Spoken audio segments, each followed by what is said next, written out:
Hey guys, what's up? Welcome to another show, another Power Up podcast. It is Wednesday. I need to actually get like a proper pop filter. I do have one, but I'm just lazy and don't want to put it up at the moment. But how are you guys doing? It is Wednesday, hump day, as some would say. Yeah. I actually had to check to make sure that it was Wednesday. But it is it is Wednesday. My gosh, everything is going insane. I was a little down in the dumps yesterday. Uh, some computer issues, and I ultimately probably am going to take it in. Blue screens of death. They are not fun. All pointing back to my wireless car driver, which I've rolled back the driver. I've updated the driver, updated the BIOS, you know, uh, like restore health, scan now, all that stuff, and still running into it. My job, I have to upload to a server called Lucid Link so that we can share all our files and whatnot. And I've noticed that it's kind of, you can really tell when it's that.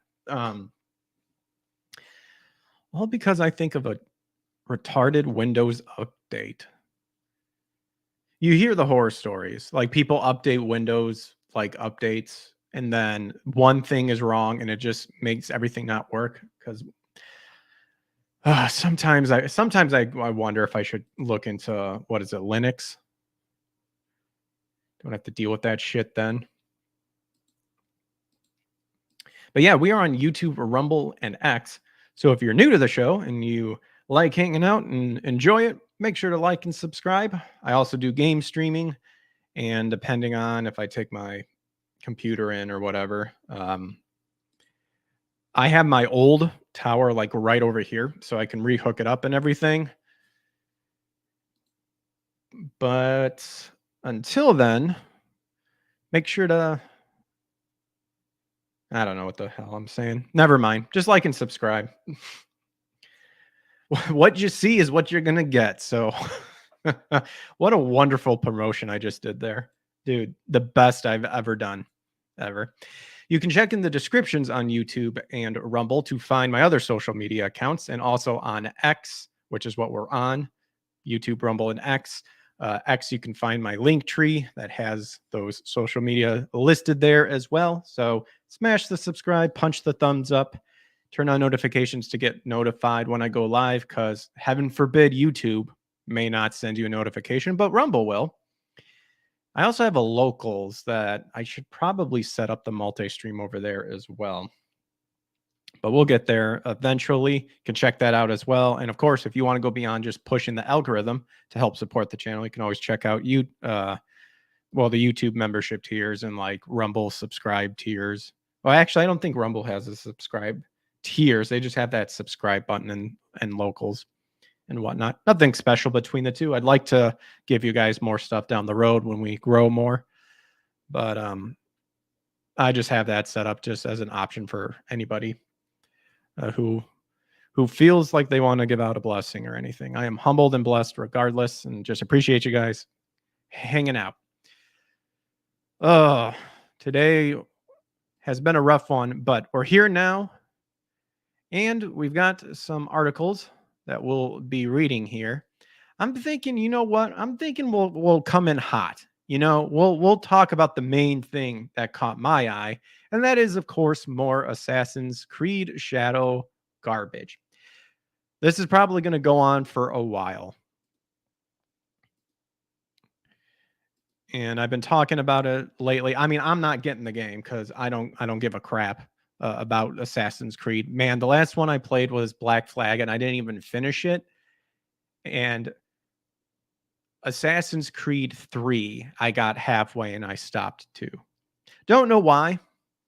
Just did. I think I was because I thought you were the soldier at one point. And of course, it's like tries to be historically accurate with the guns where it takes forever to load. And I just got so annoyed with that. And then finally, when you don't you switch over to like what is he like? Native American or something like that. It's like in the middle of the game or something. And at that point, I was like, dude, too late, too late. Like, I just wanted to start slashing, like right at the beginning. But this is a long time ago. I don't remember why. And then I tried to get into Black Flags again and then stopped. But I have played my fair share of Assassin's Creed up until Brotherhood. But yeah, Assassin's Creed Shadows, now that's a different story. So the newest thing, which people are already saying that it's misinformation and stuff, it comes from that Park Place. So Assassin's Creed Shadows, Ubisoft hires LGBTQ plus activist as consultant who wants to challenge moral standards against transgenerational sex. Because when I think of needing to spread awareness of the LGBTQ activism, I go video game. That's what I need. The reality of it is any normal person, any gamer goes to play games because they want to get away from that stuff, because they want to get away from life of this shoving down the throat of one particular side of the political spectrum because they control most of the media. I mean, the name is liberal arts, right?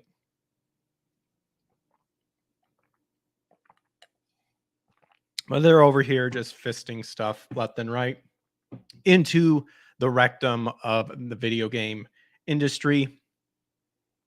But we're pushing back against it. If you want to make a game about that stuff, by all means, go ahead. It's when they do stupid crap like this, where you have an established franchise, and they're doing it with movies too. They have an established franchise, and they go, okay, this established franchise right here, we're putting this stuff in. Because all we got to do is just delete everything, slap in that DEI or die racist checklist, because it is racist. Let's be real. Well, the woke checklist is the most bigoted and racist thing that you could do. You know, they say they're fighting the common good. You know, they're fighting for rights and all that stuff. But when you analyze your entire life, when your entire life is looking through the perspective of the woke agenda and analyzing everything by race, gender, sex, and all that stuff. Uh-oh. It's called racism. Oops. Almost like if you just didn't give a shit and then you just pick the people who you felt were appropriate and stuff like that and just go with the flow, everything would be fine. It's almost like it worked in the past, but for some reason now it doesn't. Oh, that's right, because there weren't weeds infesting everything, and you could just make a game just to make a game. But like I said, by all means, you want to make an LGBTQ plus game, whatever, knock yourself out. Don't come crying to people when it doesn't sell, or no one plays it, or it dies, like afterwards.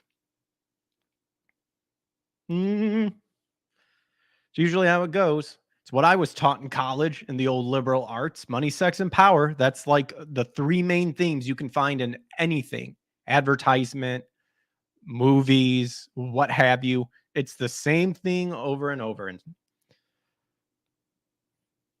But then when you say, no, we're fighting against that,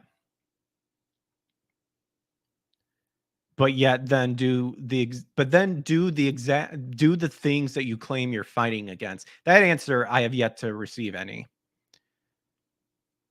I've always asked, like, how does being a racist combat racism? Because that's what they do. Because they project all of their actual racism and stuff onto people and say, we're the good guys because we're fighting for the good. And you go, well, you're just a racist or a bigot or whatever as well. So tell me how you're fighting it by being even worse than what you claim the other the enemies are. Then they can't answer. Anyway, you just scroll down and then you just look at that and you go, oh my goodness gracious, I think we know where we're coming to. So this May 16th, that Park Place. Of course, this article already being labeled as misinformation. So Ubisoft hired the Alphabet activist Sachi Schmidt Hori as a consultant for Assassin's Creed Shadows. I'm guessing California native, but half Japanese, probably gay or something like that. Uh, you know, like what they always do. They always try to find these people. As long as they have a little hint of whatever ethnicity is whatever they're trying to do or whatever. Expert. As revealed in an inside look at the creation of the game given to IGN, Sachi Schmidt-Hori comments on the game alongside Associate Narrative Director Brooke Davies. IGN details that Schmidt-Hori is, quote, working with Ubisoft on Assassin's Creed Shadow, but does not provide any further detail as to what her involvement is. I mean, if she's pretty vocal about this, we know exactly what she's doing. She does specifically comment on how Naoe follows in the tradition of previous Japanese stories, saying fighting beautiful women is a recurrent figure in Japanese literary creation. Oh my gosh. Ugh. You know what I should do is I should have some whiskey to at least give the excuse that I can talk, you know? Maybe I'll be like in what is it? Condemned 2, where you have to drink alcohol to steady your aim because you're so like addicted to it that you shake when you try to aim your gun at the enemy. But then when you drink, you're, solid as a rock. That's a old callback. I just remember that from the second one. I played it, but a long time ago. Anyway, oh, the sun goddess Amaterasu, if I'm pronouncing that right. I should know. I've been doing Duolingo. You think I would know this by now, but I'm a dude. Duolingo Japanese, man, you will be stuck at the beginning forever because there's just so much to intake. Anyway, who is a female warrior, and she is described as a beautiful woman who is as strong as 1,000 male samurai. She is as strong as 1,000 male samurai. Highly unlikely, but sure. I'll give it the benefit of the doubt. Naoe, is kind of following the footsteps of her, she added. Keep in mind, if I remember correctly, this is supposed to be the daughter of an actual historical person who I think, once again, you have very little information about her. So they're already building her up as being able to be as strong as 1,000 male samurai. As for Yasuke, Schmidt-Hori stated, Yasuke has been featured in many creative writings and media so far. There's like a long list of novels, TV series, dramas that has been inspired by him. Okay, so it says inspired by him, but that doesn't mean that it's 100% that's the dude's story. See, this is why they picked Yasuke. I've said it before. Many people have said it, but this is why they picked Yasuke. You look on the Encyclopedia Britannica. In one of my past streams, I 100% confident I pulled that up and I read it on the stream. The word of the day in that article was unknown. His birthing place was unknown, but we think he's around here. His actual birthday is unknown, but we think it was around this time. When he arrived in Japan is not exactly known, but we think it was around unknown. That's what they do all the time. Oh my goodness. And then you just okay. So he's been inspired, like a bunch of like TV shows and whatever have been inspired by him. So then why put him in Assassin's Creed and just straight up make a game that's based around him? Isn't that what Afro Samurai did? Yeah, I think people in Japan are really, really embracing him as a character, and we really like to, see him representing the samurai spirit. Well, a couple things.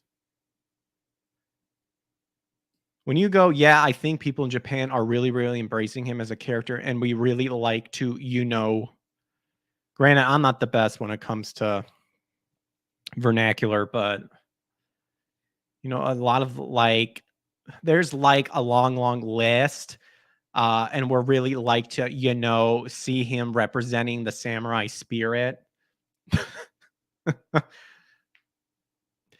Not the best selling point, but then again, I mean, could I do better in hyping this guy up? Maybe. Tell you what I would know. I would really work on what I would do is I would work on my vernacular and my delivery presentation. Okay, so outside of her work with Ubisoft on Assassin's Creed Shadows, Schmidt Hori is an associate producer at Dartmouth in a university's arts and science department. Her biography on Dartmouth's website confirms she is an activist. Okay.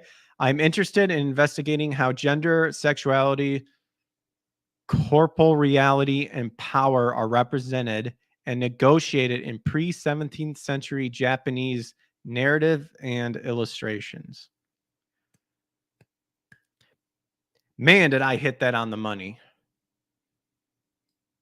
Boom. The only thing is now, is she gay? Or whatever. But we were right about that. Gender, of course. The old gender studies, the money-making career path gender studies. My first book, Tales of Idolized Boys. Oh no, male love in medieval Japanese narratives. Uh, Apparently posted in the University of Hawaii Press 2021. Look, 2021, her first book, 2021. It is the year 2024. So instead of finding someone that's has years of experience of the Japanese narrative and illustration, you know damn well they went out and said, okay, we got to find this activist. There's got to be one out there somewhere. Boom, there it is. What was her first book? When was that published? Like 3 years ago. Fuck it, good enough. Bring her on board. It is a medieval Chigo Monogatari, a Buddhist acolyte tales, which often depict a romantic relationship between Buddhist priests and adolescent boys.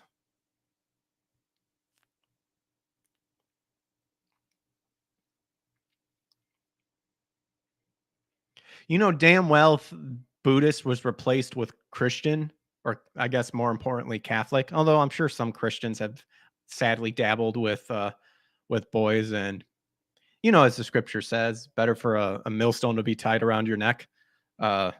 Which that led up to like Jesus saying like, yeah, don't mess with the kids. Some people take that scripture as like, yeah, you're gonna people who diddle the kids, you're gonna get some extra punishment there. Anyway, if it was a Catholic priest and adolescent boys, they would be all over this, just bashing it, saying it's terrible and disgusting. But nope, just replace it with Buddhist priests and adolescent boys. You're golden. These tales challenge a host of normative and moral standards we, academics especially, internalize, including such ideas as sexual orientation, generational sex, and sexual agency.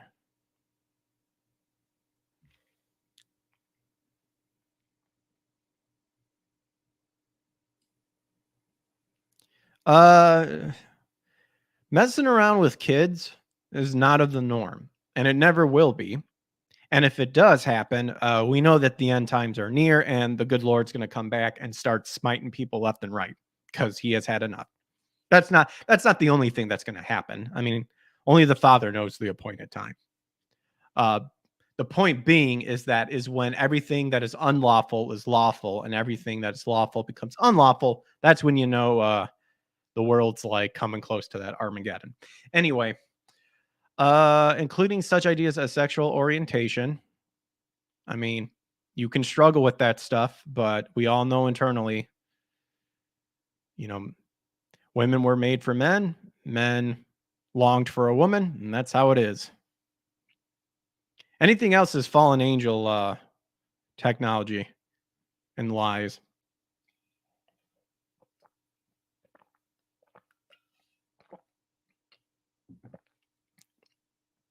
And if you need help, get help. Get help. You don't normalize it, you get help. Because when you cross that line, that's it.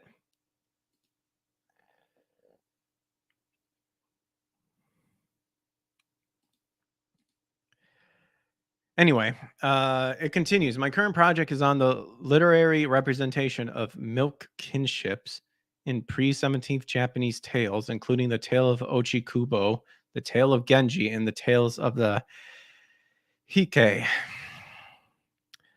Of note, the official description from the publisher of Tales of oh gosh, I'm not reading that title.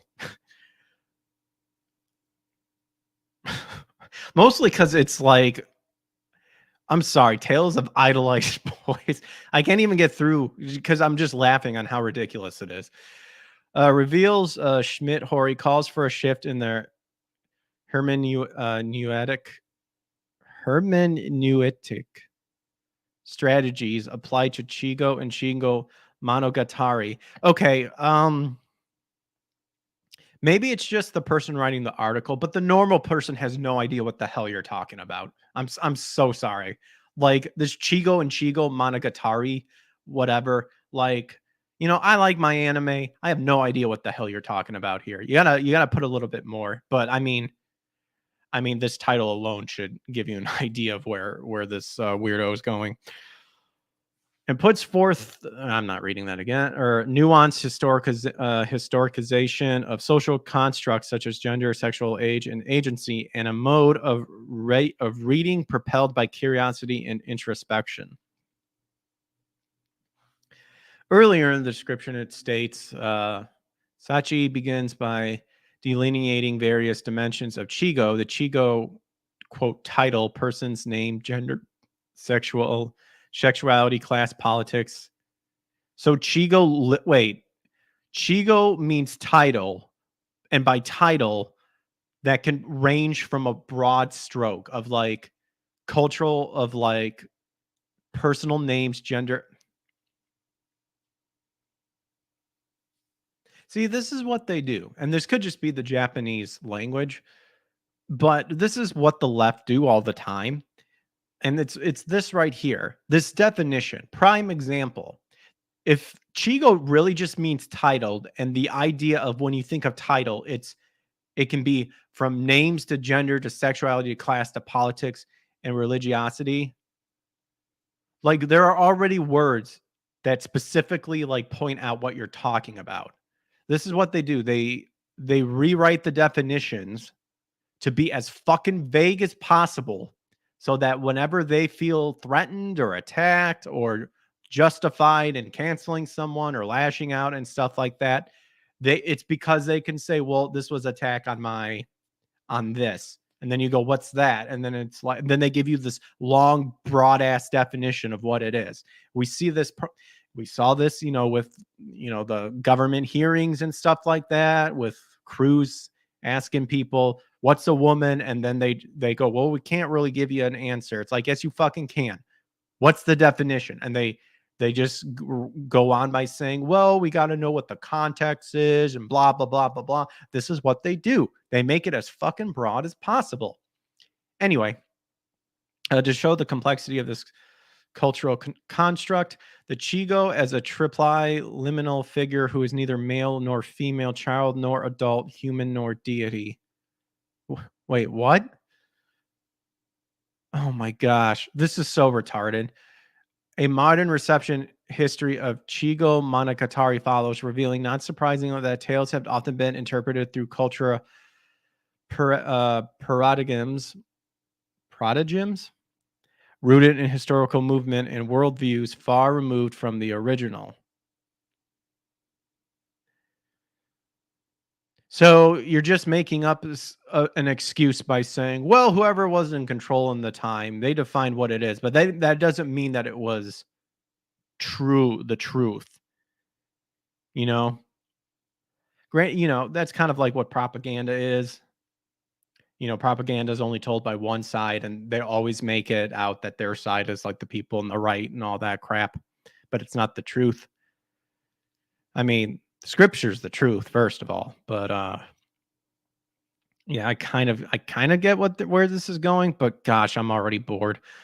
From the 1950s to the 1980s, research on Chigo was hindered by widespread homophobic prejudice.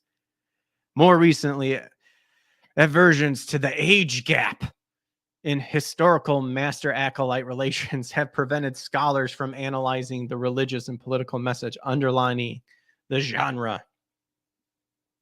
Always an excuse, right?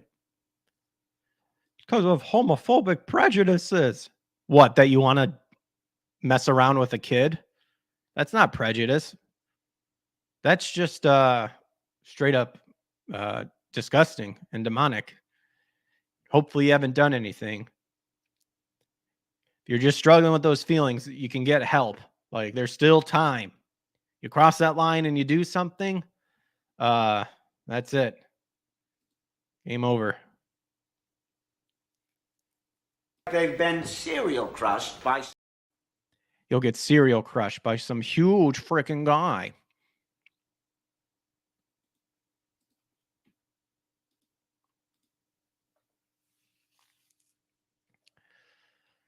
So Ubisoft previously employed Radical consultant Sweet Baby Inc. for their Assassin's Creed Valhalla game. An alleged internal document shared to social media by Jeremy Hambley, aka The Quartering, also detailed how committed Ubisoft was as a company to woke ideology. Document declared, "We are proud to represent the diversity and inclusion that exists in society as part of our everyday work. Representation is part of our DNA, and we will remain that way regardless of external pressures and influence." And concluded, "Ubisoft firmly stands for diversity and inclusion in our workplace and our games, and we believe there is no room for hate in gaming. You're not in control of that. Go fuck off." It is not the company's job to dictate if lobbies are safe spaces. Gosh, that's another thing too. Safe spaces has destroyed so many things. What do you make of Ubisoft hiring this person to consult on Assassin's Creed Shadows? Well, let's see what the comment says. Chief Beef says, "What? A homosexual pedophile? So surprised." Wow. Yeah, he went straight for the jugular there. No, just a runaway Fujoshi with a Shotokan fetish trying to legalize it. So they literally hired a no-name Westerner, quote, queer explorer with Japanese roots to gaslight the audience and pretend that the game is very authentic and the Japanese are overjoyed about it. Lol. This is literally promoting cultural appropriation. Yeah, I agree. Thank you, Ubisoft, for saving me over $100. I won't be playing this game. I think people in Japan are really, really embracing him as a character. We really like to, see him represent. Yeah. We'll see about that. Yeah, I'm sure there's some people that are like, "Oh yeah, it's fine." But I've seen a lot of things of the people of Japanese saying no, or like why, or what's the point? Oh my goodness gracious. Well, I mean, activists, gender studies. I mean, that's all you need to know of why exactly they hired her.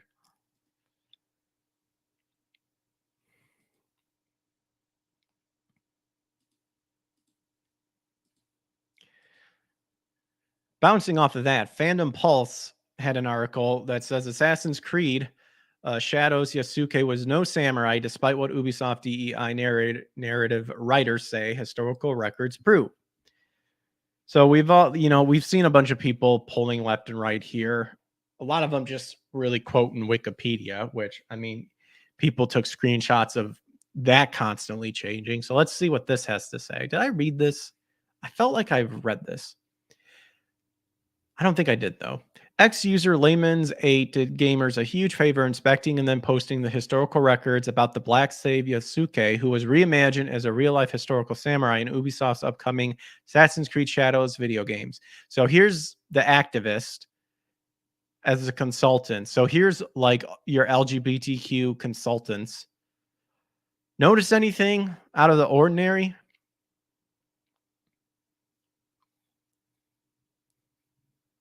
I do. Leave a comment. Let me know what you guys what do you guys get out of this picture? I get diversity hires up to wazoo. Probably little experience.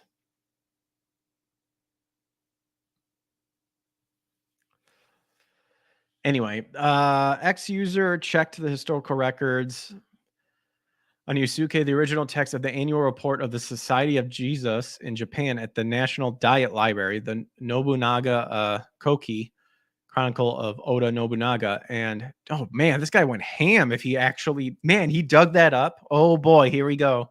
And Aitada's diary, posting on X the theory that Yasuke was a candidate for the Lord of Castle had spread overseas. So I checked the original text at the National Diet Library. Basically, Yasuke, constantly referred to as Kuro Yako, Warner Brothers, Kuro Yako.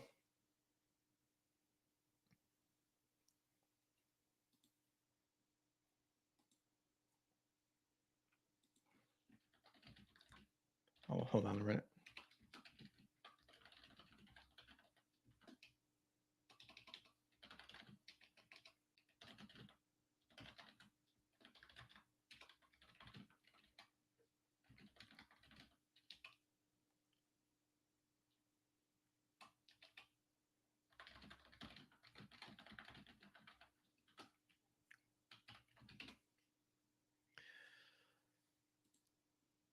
Anyway, sorry. Basically, okay. Was strong, had some talent, and was Nobunaga's favorite. So people in Kyoto were saying maybe he'll become the Lord. What talent is? What talent is? He admonished non-Japanese to stop believing fictionalized novels about Yasuke before he went on to summarize the known fact about Yasuke as gleaned from the only existing historical record. To all the foreigners who think Yasuke is a legendary samurai, please stop believing the thick non-fiction novels by Thomas Lockley, because almost all the information about him can be read in under 2 minutes. 1. Jesuit Annual Report of Japan. 2. Iyatada Diary 3. Or Diary 3, Nobunaga Koki. And then he has a bunch of stuff.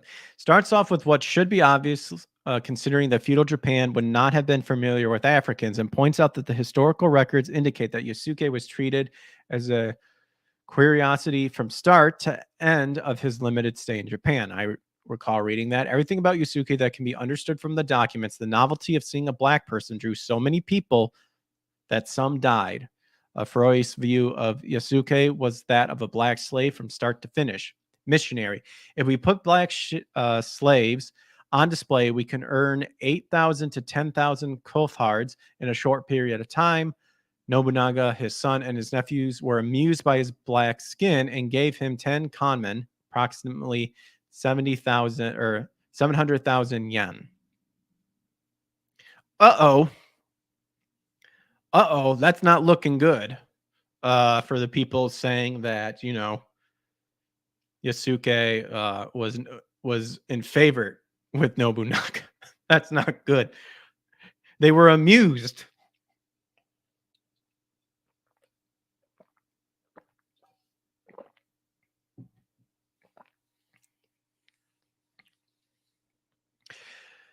There are no historical records indicating that Yasuke was given official samurai status, received land, or received a family name, as has happened to the very few non-Japanese who were granted official samurai status. And I believe that's the guy, the Welsh guy, or John Williams or somebody Williams. The main character of Neo is based on that guy who actually, if I'm not mistaken, he actually was granted an official samurai status. That's what they because that's what other people have been trying to pull with that too. So you guys weren't ass mad when Neo did it. Well, maybe Neo actually, they made a fictional character, but they had the actual historical information based on it. Again, Yasuke, there's very little information about him. That's why they picked him, so that they could weasel in anything that they wanted to and then try to pass it off as, no, it's historical. No one's denying the fact that Yosuke existed. Duke of Bad Dog says William Adams. Thanks. Yeah, William Adams. Yes.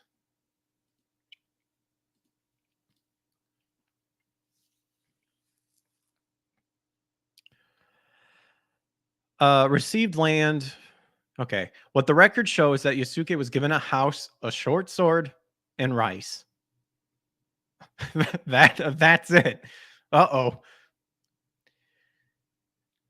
I wonder what house even means too, like a shack.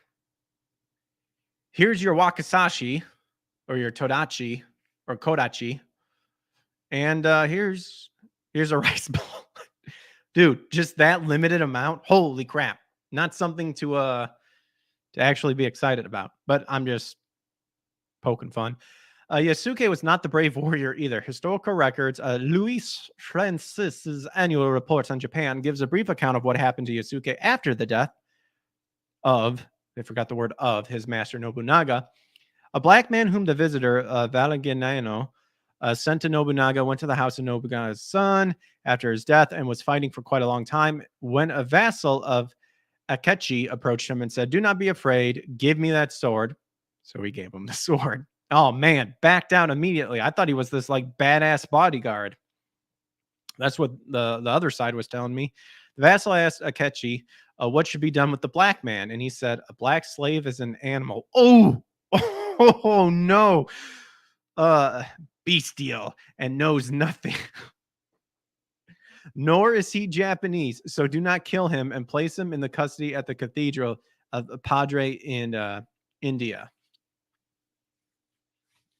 Dude, that was an actual quote that was actually in the historical record.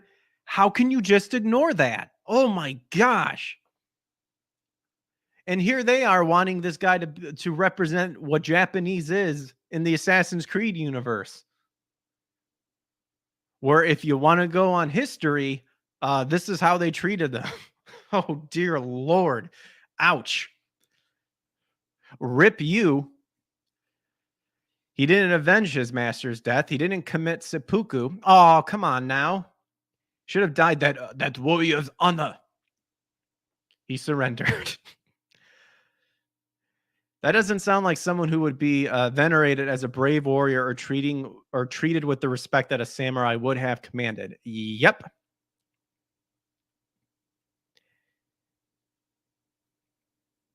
Because if I'm not mistaken, seppuku you would commit for honor.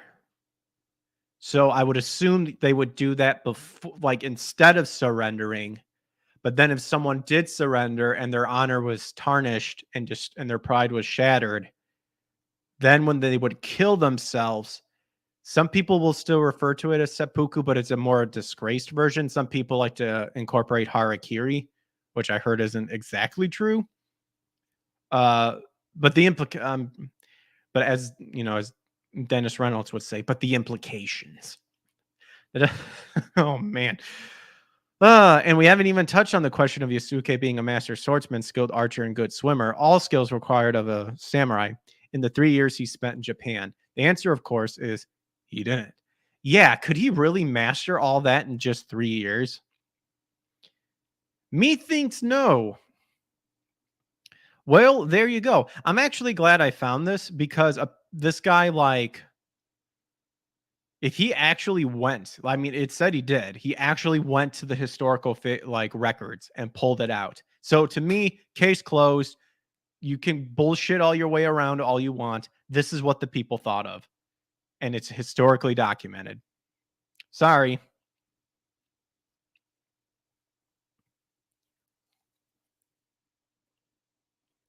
Misinformation, I hear the left scream. I laugh in their face, and my smile beams. Sure.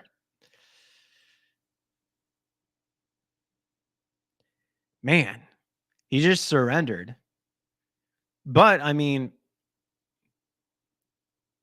I didn't see it in the one article, but supposedly he has gay romantic feelings that'll be included in the game. You can have romantic relationships.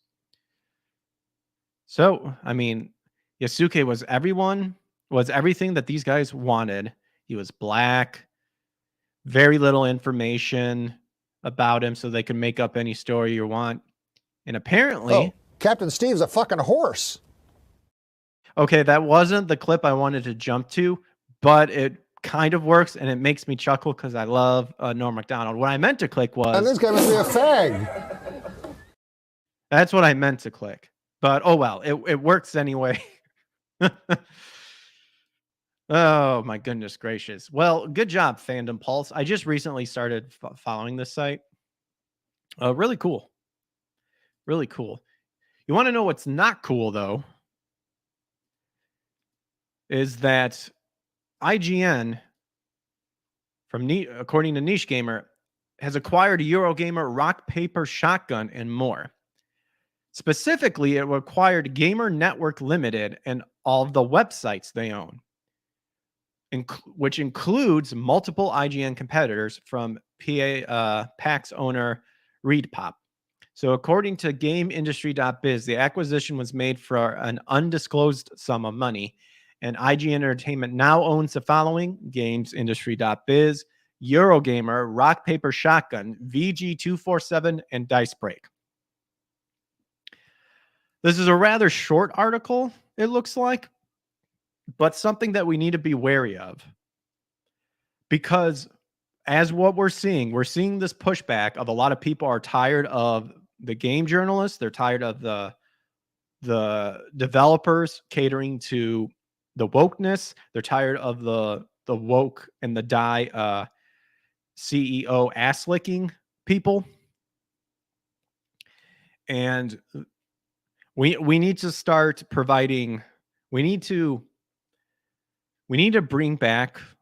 Really, journalism, actual journalism needs to come back, number one. Number two, we actually need to bring back game journalism, because it definitely is a thing, but we need more people like Niche Gamer who can remain neutral.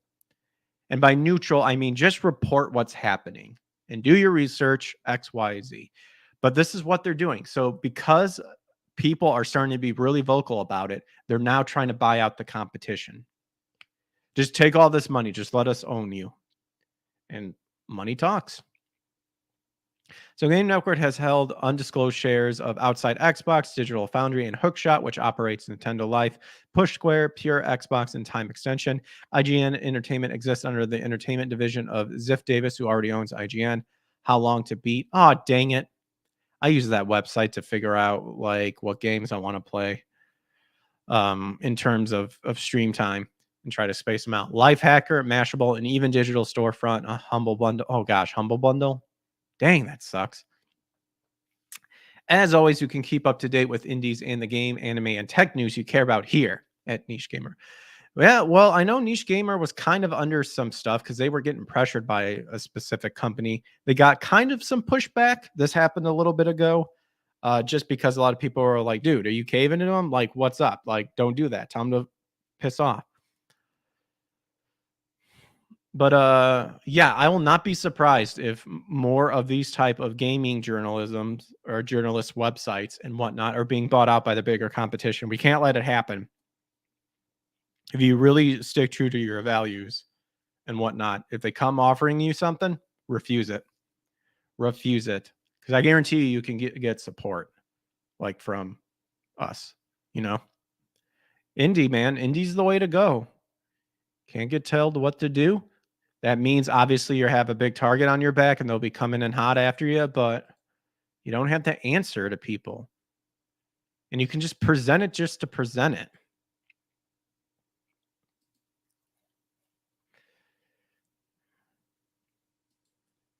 All right. So why don't we go ahead and just end on a more positive, uplifting note. I like Dragon Ball Z. I looked into from Fandom Wire. And I kind of wanted to check out like what some updated information is with Dragon Ball Sparking Zero. It is the the Budokai Tenkaichi games that a lot of people asked for. I personally asked for Budokai. I am a Budokai fan as opposed to Tenkaichi. I liked the Budokai format way better. Budokai 3 being the best one, in my opinion. I actually like 2. A lot of people didn't like 2, but 1 was good. I liked 2. 3 was the best. But, you know, in that HD collection where they censored a lot of stuff and had to change the music because of supposed copyright stuff, they changed up 3 and they didn't even include 2 in that one. Rip.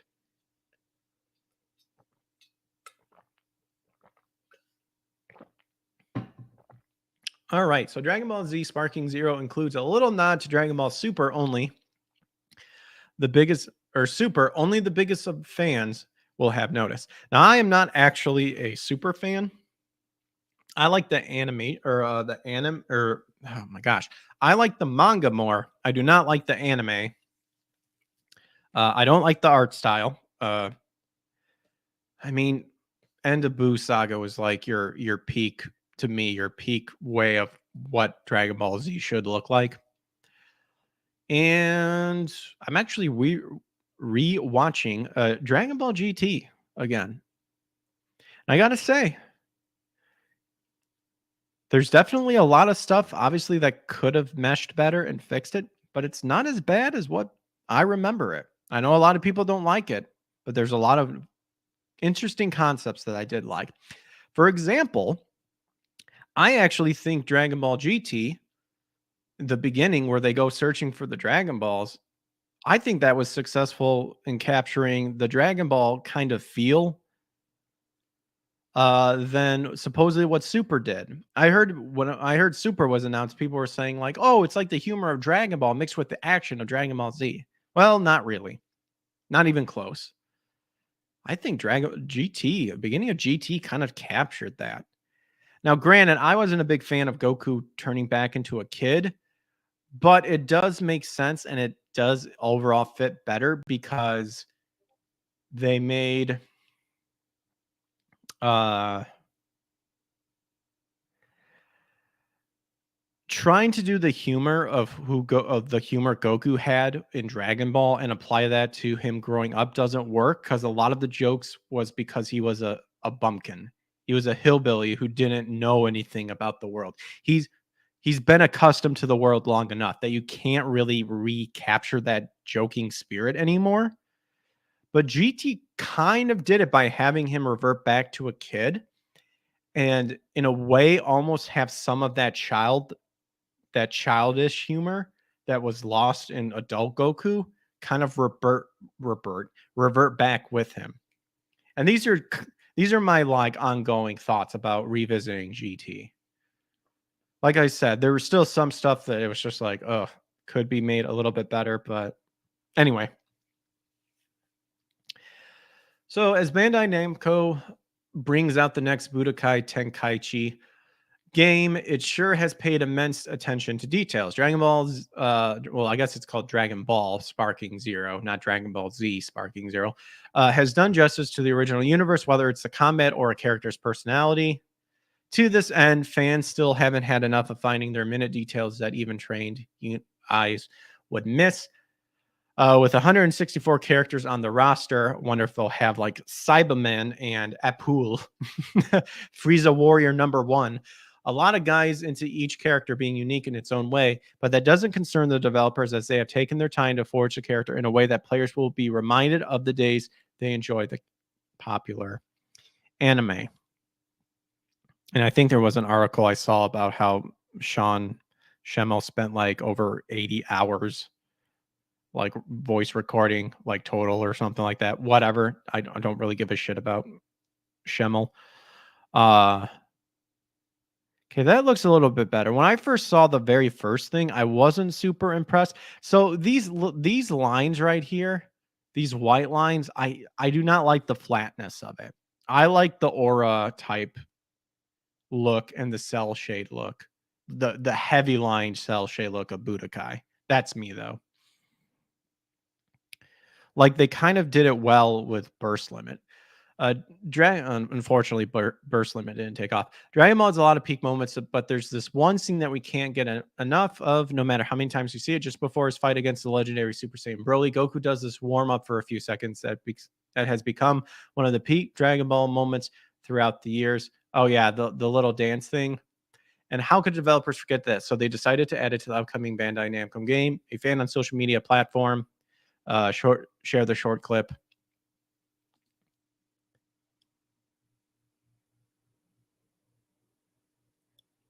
So there it is. I actually hate Dragon Ball Super Goku. This little, I'm not going to lie. I do not like this little bouncing around bullshit that he does. To me, it just really doesn't feel like Goku.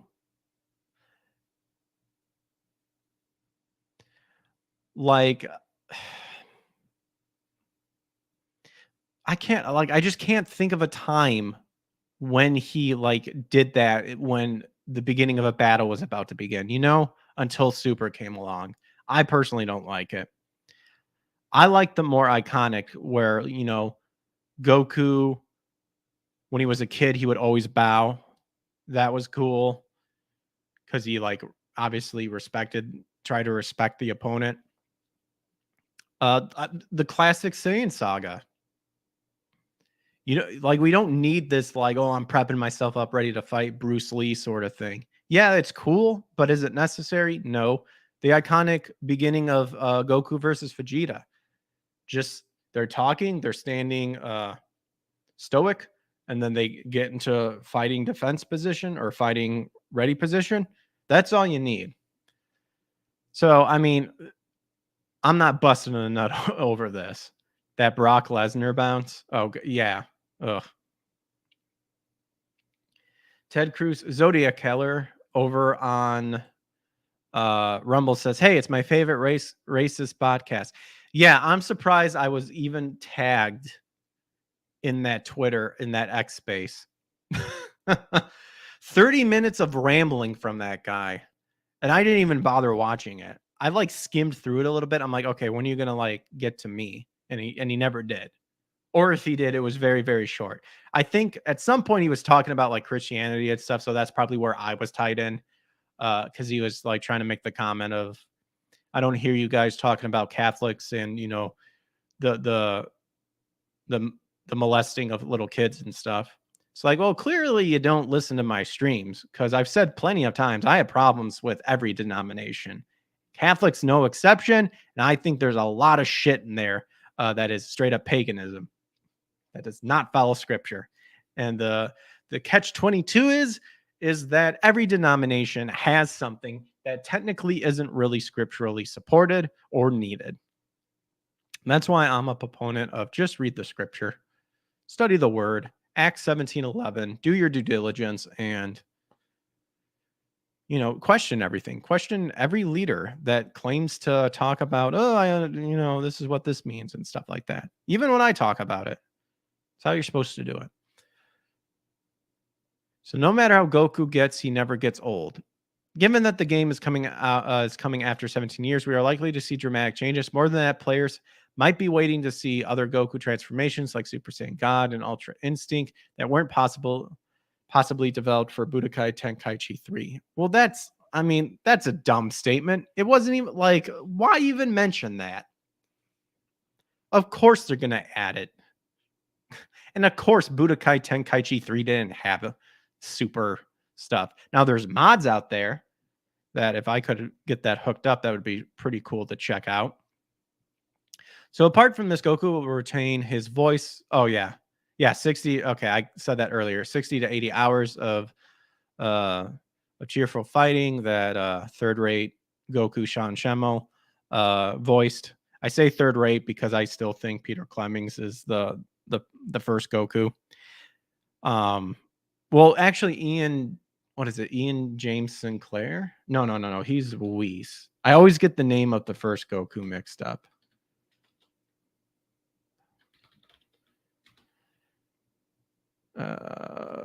Goku first voice.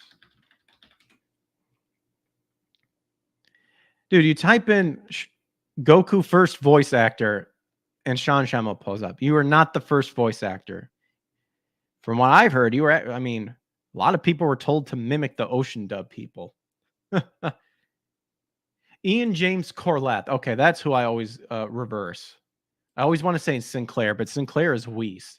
Corlett is the first Goku. Peter Clemens is the second one, which a lot of people like Peter's Clemens because it's that combination of Ian's and having that heroic stoic version. I mean, I liked Ian's still. I thought his was a good cast. But like I said,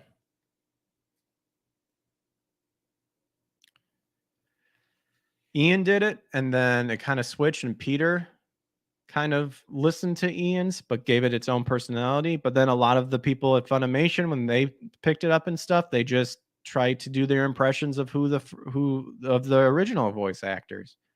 Then, went off from there. Yeah, want to piss him? You want to piss Sean off? Call him third-rate Goku.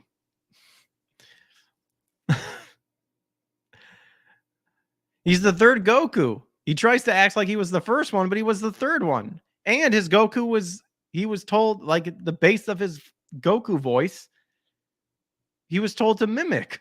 He was told to try to match the other people. That's just how it is, man. You weren't there in the beginning. But whatever.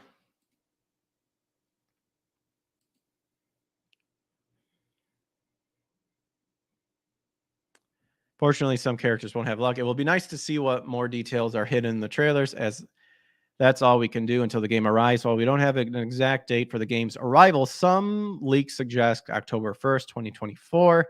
What more peak Dragon Ball moments would you like to see in the game? I mean, there's obviously a lot of new characters they can add, but I hope they don't add useless characters like a Pool or Frieza Soldier or crap like that. I mean, as funny as it was playing as Simon Man, like, all they could do was explode.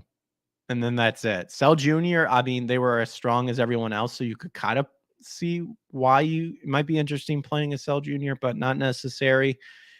Yajirobe, they were so weak. Master Roshi couldn't fly. And then you had your Dragon Ball characters, which a lot of the Dragon Ball characters, it was really gag and magic-based heavy. Which is why I actually like the Majin Buu saga. A lot of people don't like the Majin Buu saga. That's why I like the Majin Buu saga, because the Majin Buu saga brought back that little magical charm, because Majin Buu is like insanely ridiculous. It's kind of probably why he didn't really super participate in, what is it, the Universe of Power tournament, right? Yeah, the one where it's all the different universes fighting together, not just 7 and 6. It's why Majin Buu wasn't in there, because Majin Buu literally could turn everyone into candy, win, and then change them back. Unless they were strong enough like Vegito to remain still able to, like, their power level and stuff like that. I don't think they could, though. But anyway, we ended more on a positive note. I will get Sparking Zero. I probably will stream it. I'd be nice to get a PS5, but I got budgets and everything and all that fun stuff. But, I got other stuff I need to sort out. But the Lord in the end will provide. But I hope you guys enjoyed the show for tonight. Thanks for hanging out with me. We got around an hour. Excuse me. So I think that was good. If you enjoyed the stream, make sure to like and subscribe. Make sure to smash that notification button to get notified when I go live, because YouTube probably won't set out notifications, but Rumble will. And that's right. We were on Rumble, we were on YouTube, and we were on X. So you can follow me on my other social medias in the descriptions on YouTube and Rumble, or on my link tree on X. And again, if you want to support the show by beyond just boosting the algorithm, maybe consider checking out the memberships and subscription tiers. I think it'd be nice to really start getting that going. It'd be really fun. I'd love to do this full time. That's the goal. But the Lord, all in the Lord's timing. And sometimes we want it to happen now, but just got to keep working at it. So hopefully it should be on tomorrow. Game streaming some more sort of mana. That should be around 8 p.m. Central Time. Puck Wedgie Fitness says, "Hey, God bless, Greg. Hey, thanks. God bless to you too." Yeah. Appreciate all the support, you guys. I'm not a perfect person. I have my demons, my struggles, and whatnot. But I'm glad I'm able to sit down and just see what's happening in the old pop culture field and just enjoy a good game or anime here and there along with you guys. So you guys have a good rest of your night. Take care. God bless. And I'll catch you guys on the flip side. Peace.